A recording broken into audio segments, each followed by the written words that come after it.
Assalamualaikum warahmatullahi wabarakatuh. Yang kedua, mengembangkan bisnis dengan utang artinya seseorang pengusaha mengembangkan usaha di luar kapasitasnya.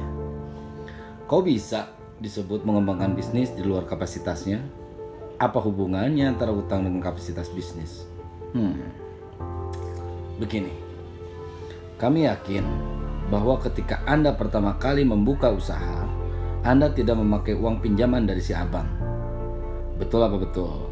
Bisa disebut tidak akan pernah ada abang yang mau mengutangi Anda ketika pertama kali membuka usaha. Benar nggak? Ya.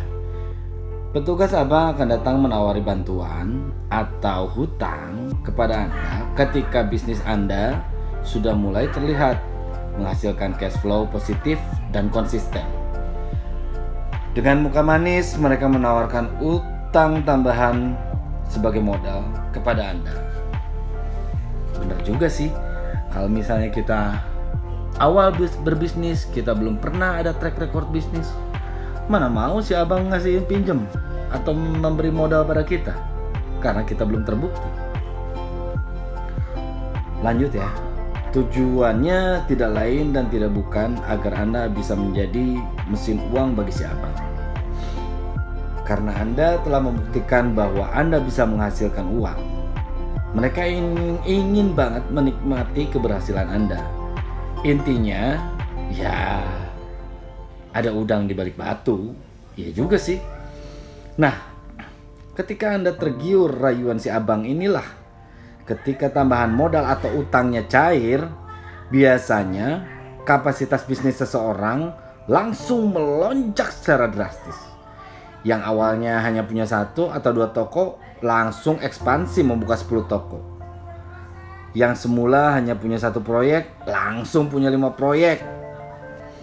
Karena ya balik lagi, merasa itu modal pribadi, padahal itu kan modalnya utang.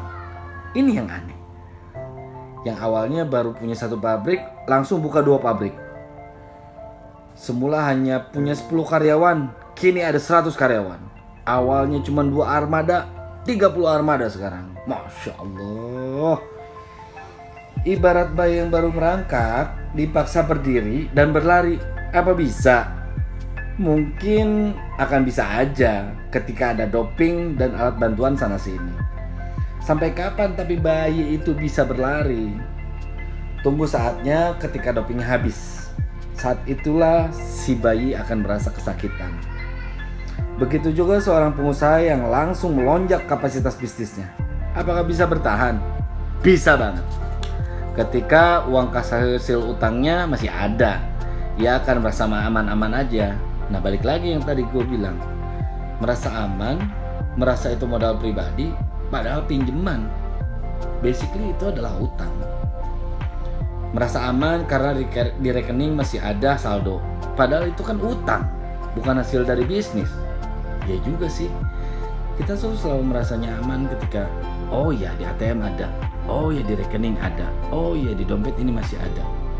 Padahal nggak tahu kalau itu adalah hasil hutang yang harus kita kembalikan, bukan modal dari keuntungan.